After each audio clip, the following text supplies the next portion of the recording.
Hello everyone, आप सभी का एक्सेल इन एजुकेशन चैनल में स्वागत है। फ्रेंड्स, मैं वीनू वर्मा इस चैनल पे आप सभी का हार्दिक स्वागत करती हूँ। फ्रेंड्स, आपको पता ही है कि यूजीसी नेट के एग्ज़ाम दिसंबर वाले आपके ख़त्म हो गए हैं। दिसंबर 2023 का सेशन ख़त्म हो गया है।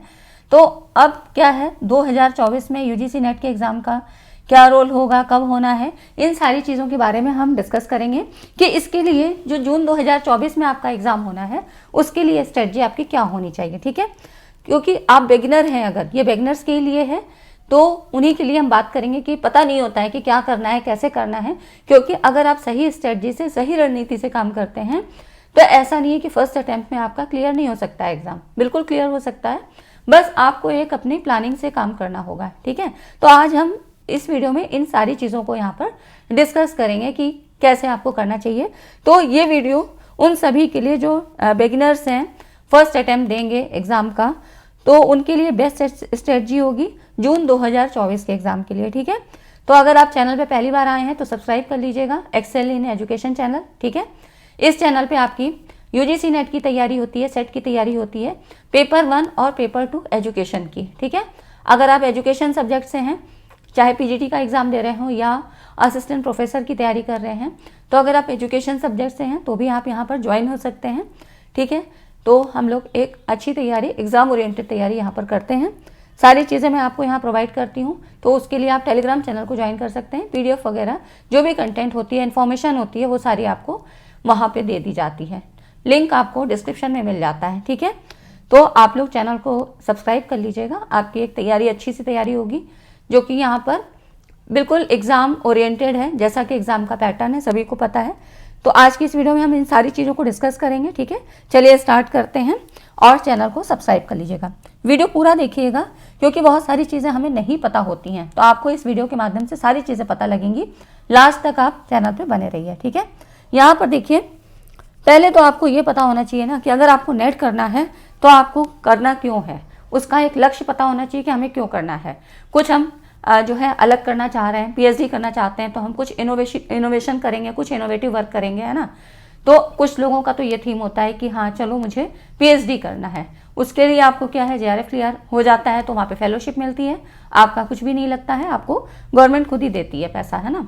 तो इस तरह से आपके लिए एक अच्छी अपॉर्चुनिटी हो जाती है अगर आप नेट जेआरएफ क्लियर करते हैं। ठीक है, तो इस तरह से जेआरएफ का जो है हमेशा से ही परसेंटेज अच्छा जाता है, तो यहाँ पर जेआरएफ हो जाता है। नेट क्वालिफाई कर लेते हैं तो नेट क्वालिफाई करने से आप नेशनल लेवल पे एलिजिबल हो जाते हैं एज ए असिस्टेंट प्रोफेसर। ठीक है, तो इस तरह से आप वहाँ पर अप्लाई कर सकते हैं। और नेट के ही पेपर के साथ साथ आपको क्या है कि आपके सेट की भी तैयारी हो जाती है।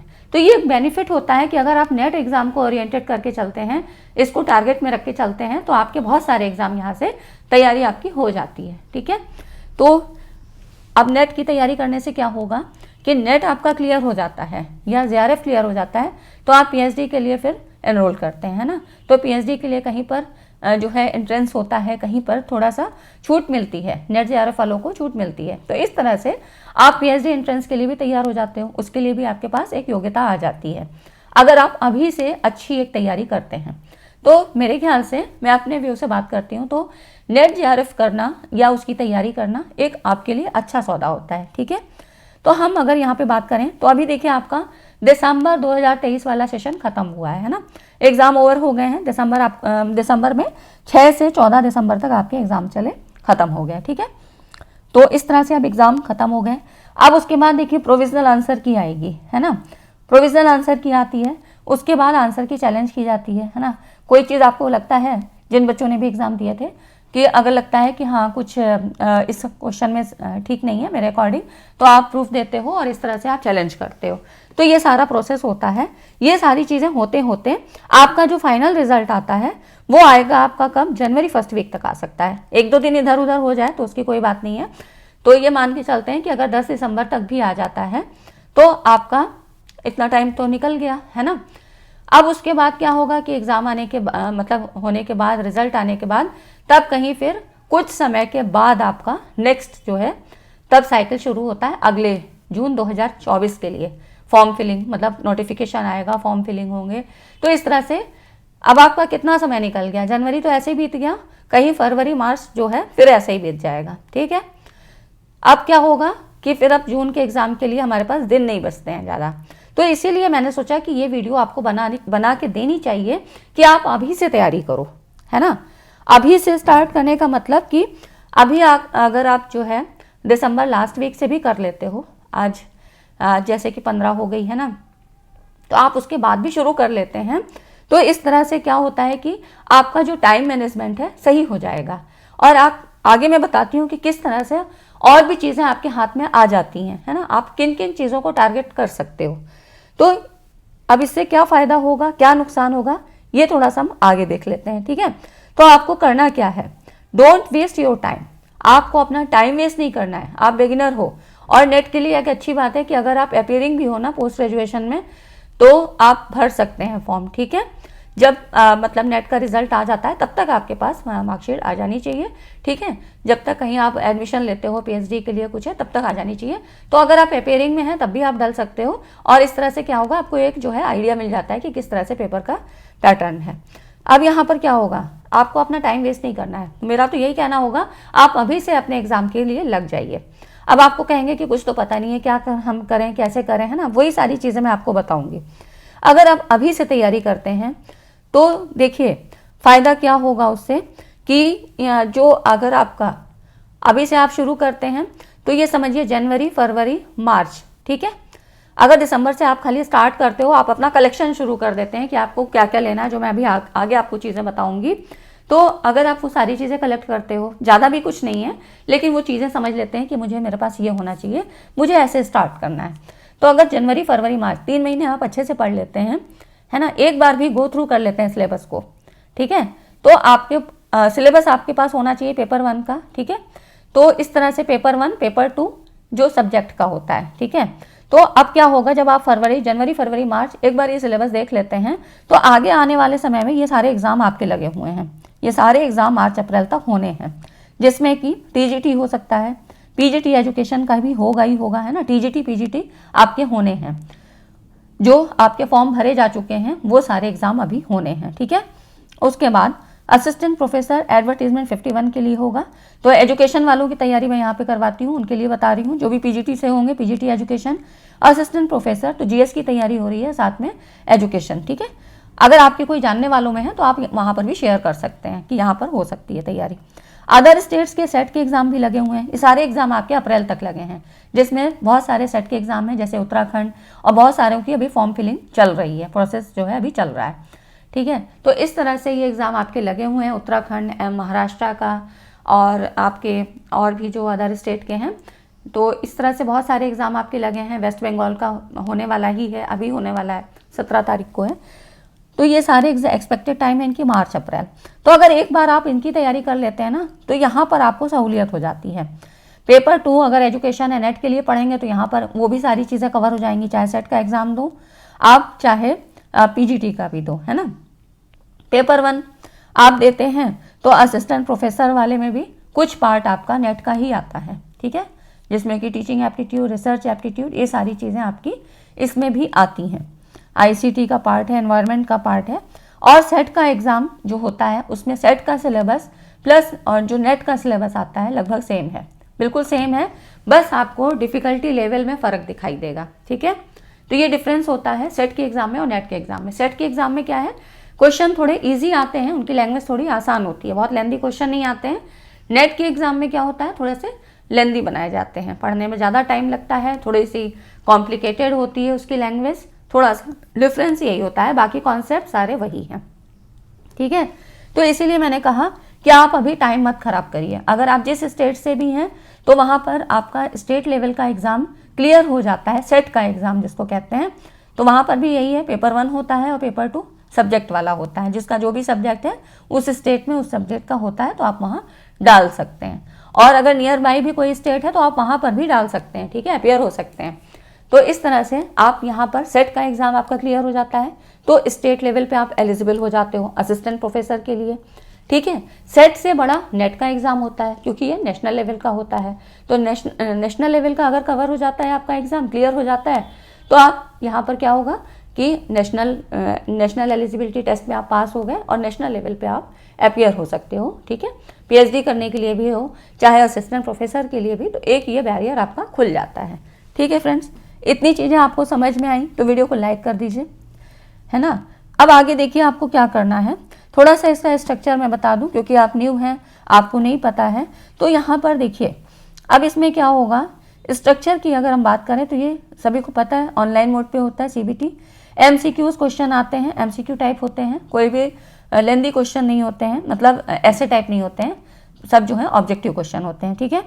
अब यहाँ पर देखिए जो पेपर 1 और पेपर 2 है ना, तो 50 क्वेश्चन होते हैं, 100 मार्क्स, मतलब ईच क्वेश्चन 2 मार्क्स का होता है, और पेपर 2 में 100 क्वेश्चन होते हैं 200 मार्क का, ठीक है। अब जो पेपर 2 है ये आपका सब्जेक्ट वाला होता है। पेपर 1 जनरल पेपर होता है, सभी के लिए एक सा होगा, वो कोई भी सब्जेक्ट का हो, कॉमर्स का हो, हिंदी का हो, ठीक है, इकोनॉमिक्स वाला हो, कोई भी हो, पेपर 1 सबके लिए कॉमन होगा, वो सभी को देना है, सबके लिए एक जैसा होगा, ठीक है। उसका सिलेबस अलग, उसमें भी 10 यूनिट होती है और पेपर 2 में भी आपकी 10 यूनिट होती हैं। और पेपर 2 जो आपने पीजी जिस सब्जेक्ट से कर रखा है आप उससे यहाँ पर दे सकते हैं, है ना। तो पेपर 2 आपका सब्जेक्ट वाला होता है, आप पीजी में पढ़ के आ रहे हो, ग्रेजुएशन में पढ़ा आपने, पोस्ट ग्रेजुएशन में पढ़ा, तो ये सब्जेक्ट आपको समझना आसान होता है क्योंकि आपने इतने समय पढ़ रखा है और आप उसी से नेट क्लियर करोगे, ठीक है। तो ये हो जाता है 200 मार्क्स, मतलब काफ़ी वेटेज है ना। अब इसी सब्जेक्ट वाले को ही आपको और अच्छा बनाना है और यहाँ पर ये देखना है कि मतलब मुझे कैसे करना है, ठीक है। तो ये तो हो गया कि जो चीज़ मैंने आपको कही कि नेट आपको क्लियर करना है तो क्या सोच के करना है ना। तो एक टारगेट होना चाहिए और बिल्कुल साल की शुरुआत में ही आपको एक लक्ष्य आपका निर्धारित होना चाहिए कि इस साल मुझे क्या करना है, किस पोस्ट को अपनी एक पोस्ट को मतलब बनाना है, ठीक है, मुझे उसको पाना है ना। तो ऐसा लक्ष्य बिल्कुल निर्धारित करके चलना है, ठीक है। इसीलिए मैंने ये सारी चीज़ें आपको बताई कि यहाँ पर ये स्ट्रक्चर है, इतनी चीज़ें आपको टारगेट में लेके चलनी है ना। अब यहाँ पर देखिए पेपर 1 पेपर 2 का सिलेबस मैं आपको, यहाँ पर तो बहुत ज़्यादा लेंदी हो जाता है इसलिए मैंने नहीं बताया, मैं आपको टेलीग्राम पे दे दूँगी, ठीक है। और पेपर 1 के लिए अभी बात करेंगे आगे कि कुछ सिलेबस रिवाइज होना है ना। लेकिन फिर भी देखिए यहाँ पर जो पेपर 1 में होता है ना, कुछ चीज़ें प्रैक्टिस वाली होती हैं तो जिसमें कि टाइम टेकन हो जाती हैं, ये चीज़ें ये आती भी हैं, क्वेश्चन आप इसमें बहुत आ रहे हैं। जो दिसंबर में आपका एग्जाम हुआ है ना 2023 वाला, ये अभी जो खत्म हुआ है 14 तारीख को, यहाँ पे क्वेश्चन बहुत आए हैं, इन सारी जगहों से बहुत सारे क्वेश्चन आए, जैसे डाटा इंटरप्रिटेशन, मैथ्स और रीजनिंग के सवाल भी आते हैं, और कॉम्प्रिहेंशन पैसेज जो होता है उसको पढ़ के आपको 5 क्वेश्चन के आंसर देने होते हैं। तो ये आपके प्रैक्टिस बेस हो जाते हैं, है ना। तो ये इतनी सारी चीज़ें, मतलब 300 नंबर हमको पाने, 300 नंबर में से हमें मैक्सिमम नंबर कवर करने हैं, तब हमारा नेट जीआरएफ क्लियर होता है। तो यहाँ पर ये पाने के लिए, क्योंकि आपको पता है ना 6% ही यहाँ पर रिजल्ट में मतलब कंसीडर किया जाता है, तो ये सारी चीज़ें अब यहाँ प्रैक्टिस भी करना है, कॉन्सेप्ट बेस्ड जो है थ्योरी का पार्ट है वो भी कवर करना है, प्रैक्टिस भी करनी है, बहुत सारी चीज़ें करने के लिए हो जाती हैं। और अगर आप ये सोचोगे कि मुझे अभी क्या करना है, जब नोटिफिकेशन आएगा तब मैं करूँगा या करूँगी, तो क्या होगा, मार्च तो ऐसे ही निकल गया, आते आते अप्रैल हो गया, सोचते विचारते किताबें देखते है ना, फिर क्या हुआ, बस आ गया जून, तो टाइम ऐसे ही निकल जाता है। इसीलिए अभी से आपको लग जाना है, क्योंकि कुछ ऐसा नया नहीं होगा, अगर सिलेबस रिवाइज भी होगा ना तो भी कुछ इतना चेंज नहीं होने वाला है। यहाँ पर देख लीजिए, अब जो लेटेस्ट अपडेट यही है कि सिलेबस रिवाइज होना है ना, पेपर 1 और पेपर 2, ऐसा न्यूज़ आया है यूजीसी की तरफ से। तो अब देखिए रिवाइज मतलब कुछ चीज़ें ऐड ऑन हो जाएंगी, जो चीज़ें हैं वो तो रहेंगी लेकिन कुछ चीज़ें और ऐड ऑन हो जाएंगी। एनईपी 2020 के अनुसार, जो आपकी नई शिक्षा नीति है 2020 की, उसके अकॉर्डिंग सिलेबस में वो कुछ चेंज करना चाहते हैं। क्वेश्चन तो ऑलरेडी आपके पहले से ही आ रहे हैं, तो वो सारी चीज़ें मेंशन नहीं थी अभी तक, वो सारी चीज़ें वो मेंशन कर देंगे, और भी कुछ अदर थिंग्स डालना चाहेंगे तो वो उसमें रिवाइज सिलेबस में आपके डाल देंगे, ठीक है। तो ऐसा कुछ परेशान होने की बात नहीं है, नया सिलेबस आएगा, मतलब जो भी अपडेटेड कुछ उसमें आएगा, तो इस तरह से आते आते टाइम हो जाएगा, है ना। वो बता देंगे, खैर टाइम से ही बता देंगे, लेकिन फिर भी आपको अपना बेसिक कॉन्सेप्ट तो स्टार्ट कर देना चाहिए, बेसिक चीज़ें आपको पढ़ लेनी चाहिए, है ना। तो स्टडी मटेरियल्स के लिए आपको क्या है, पेपर 1 के लिए PYQs की बुक ले लेनी है, पेपर 2 के लिए PYQs की बुक, है ना। पेपर 2 आपका सब्जेक्ट वाला होता है, तो इसमें आपने जिसमें भी PG कर रखा है उसकी बुक्स होंगी कुछ ना कुछ। अब यहाँ पर आपके पास जब सिलेबस होगा, आप प्रीवियस ईयर क्वेश्चन भी ले लेंगे, तो क्या होगा, PYQs आप सेकेंड पेपर के जब देखते हैं तो उसमें आप देख के समझ सकते हैं, है ना। वो तो क्योंकि आपने पढ़ रखा है, अधिकतर चीज़ें वही हैं, कुछ चीज़ें थोड़ी बहुत ऐड होती हैं लेकिन मैक्सिमम चीज़ें वही रहती हैं। तो इस तरह से आपको एक आधार मिल जाता है कि मुझे तैयारी क्या करनी है, अब तक मैंने क्या पढ़ा और नेट का लेवल क्या है ना। तो इसमें क्या होगा कि जब आप इस तरह से एनालिसिस करते हैं ना, तो आपको डिफरेंस पता लगता है किसके बीच में, पीजी लेवल में हम अब तक क्या पढ़ के आए, क्योंकि कई बार पीजी ऐसे ही कर लेते हैं कि बस ठीक है, पोस्ट ग्रेजुएशन है, एमए एमएससी जो भी करना है कर लिया, ठीक है, एमए एमकॉम कुछ भी जो भी आपने किया, जिस स्ट्रीम से भी किया, तो पीजी लेवल कई बार हम ऐसे ही कर लेते हैं, बहुत ज़्यादा उसको गहराई में रख के नहीं करते हैं। लेकिन एनटीए नेट जो सवाल पूछता है ना, वो बहुत ज़्यादा डीप में जाके पूछता है ना, क्योंकि उसको क्या है, असिस्टेंट प्रोफेसर चाहिए, उसका एप्टीट्यूड वहाँ चेक करना है, सब्जेक्ट नॉलेज भी देखना है, क्योंकि आप उसी में जाके प्रोफेसर बनने वाले हो। तो यहाँ पर वो आपका एप्टीट्यूड चेक करता है कि आप में वो है प्रोफिशिएंसी कि नहीं है, वो एबिलिटी है कि नहीं है, ठीक है। इसीलिए ये हम नेट का एलिजिबिलिटी टेस्ट जो एनटीए नेट का देते हैं, नेशनल एलिजिबिलिटी टेस्ट, इसीलिए आपका टेस्ट होता है नेशनल लेवल पे, ठीक है। और सेट वाला स्टेट लेवल पे होता है, उसको करने से। तो इसीलिए अगर आप इस तरह प्रॉपर वे पे तैयारी करते हो ना, तो आपका सेट का भी क्लियर होगा, बाकी जो अदर टीचिंग एग्जाम आप दे रहे हो वो भी क्लियर होंगे और ये भी होगा, ठीक है। तो क्योंकि नेट का एग्जाम आपका जून में होना है, तब तक बहुत सारे एग्जाम आपके बीच में हो चुके होंगे, है ना। तो बिल्कुल अभी आपको टाइम वेस्ट नहीं करना है। तो जब आप देखिए PYQs लेते हैं ना, तो इसको जो है इसकी मतलब एक ऑब्जर्वेशन करिए कि किस तरह से यहाँ पर जो है आपका क्वेश्चन आ रहे हैं, किस तरह कितने डीप लेवल से पूछे जा रहे हैं, पेपर 2 और पेपर 1, है ना। पेपर 1 के लिए मैं अभी आपको बुक भी बता दूंगी। तो इस तरह से आप अपना लेवल चेक करिए कि आपने क्या पढ़ा है अभी तक, हमने 2-3 साल 4 साल क्या चीज़ें पढ़ी क्या नहीं पढ़ी, अभी नया क्या आ रहा है ना। तो क्योंकि बहुत ज़्यादा चेंज नहीं होगा, अगर अपडेटेड भी होगा सिलेबस तो बहुत ज़्यादा नहीं होगा, जो है चीज़ें वो तो रहेंगी। तो इस तरह से यहाँ पर देखिए कि आप जो है कैसे जो है चेक करेंगे अपना लेवल, है ना। तो आपको पता होगा ये सारी चीज़ें आपको कर लेनी है ना। तो प्रीवियस ईयर जो है क्वेश्चन जो है पेपर की बुक ले लीजिए, PYQs की बुक। अभी मैं आपको नाम भी बता दूंगी कि आपको कैसे लेना है और किस तरह से उनको करना है। उसमें सारे क्वेश्चन, जैसे ऐसे तो नियम ये है कि हर यूनिट, जैसे 10 यूनिट आपको बताई है ना, तो 10 यूनिट में से हर यूनिट से आपके 5-5 सवाल बनते हैं, है ना। पेपर 1 में आपको कितने सवाल, 50 सवाल आने हैं, तो हर यूनिट से आपको 5-5 सवाल दें। लेकिन ऐसा होता नहीं है, कई बार किसी यूनिट से 2-3 ही आए, किसी से 7 सवाल आ गए, तो सभी को बराबर वेटेज देना है। इसीलिए एक अच्छी स्ट्रेटजी से, एक बेस्ट स्ट्रेटजी के साथ चलिए, तब जाके आपका सिलेबस कवर हो पाएगा। सिलेबस बहुत ज़्यादा है, पेपर 1 पेपर 2 अपने आप में ही बहुत ज़्यादा लेंदी है ना। तो यहाँ पर देखिए बुक्स के बारे में थोड़ा सा बता दूँ। यहाँ पर देखिए बुक में पेपर 1 के लिए बता रहे हैं, पेपर 2 के लिए तो आपको पता ही है कि सब्जेक्ट वाला जो है आपको पढ़ लेना है।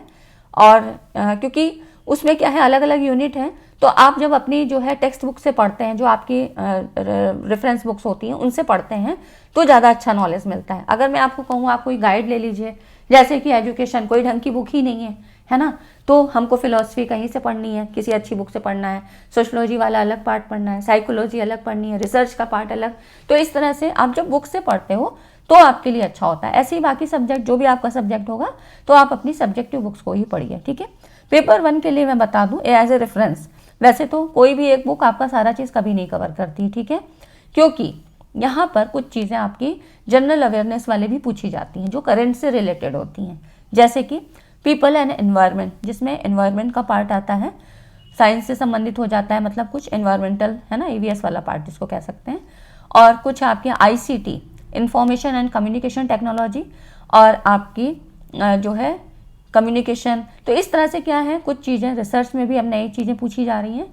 तो यहाँ पर कुछ चीज़ें जनरल अवेयरनेस वाली होती हैं जो कि आपसे करंट से रिलेटेड चीज़ें पूछी, और हायर एजुकेशन, हाँ higher education, people environment, ICT, तो यहाँ से आपके सवाल बनते हैं, ठीक है। तो कोई भी एक बुक कवर नहीं करेगी, फिर भी रेफरेंस के लिए आपके पास एक बुक होना चाहिए, आप अभी ले सकते हैं, क्योंकि कुछ अपडेटेड होगा, कुछ आएगा तो वो आपको बता दिया जाएगा। मैं भी इस चैनल पे बताती हूँ, बाकी आप अदर सोर्सेज से भी देख सकते हैं। सोर्सेज में आपके जैसे कि आप यूट्यूब से देख सकते हैं, बुक आप ले लीजिए, है ना, तो सब्जेक्ट वाली बुक है ही आपके पास, क्वेश्चन पेपर आपने देख ही लिया, तो इस तरह से आप अपनी पढ़ाई को स्टार्ट करिए।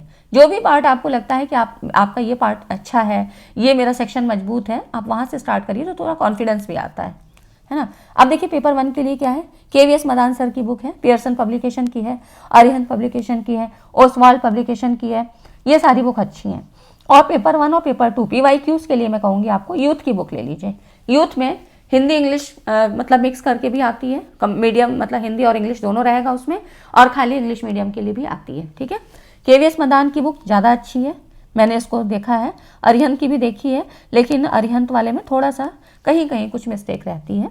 ठीक है, तो KVS मदान सर की बुक आप ले सकते हैं, है ना। ओसवाल पब्लिकेशन की भी अच्छी है, इंग्लिश मीडियम में ही है।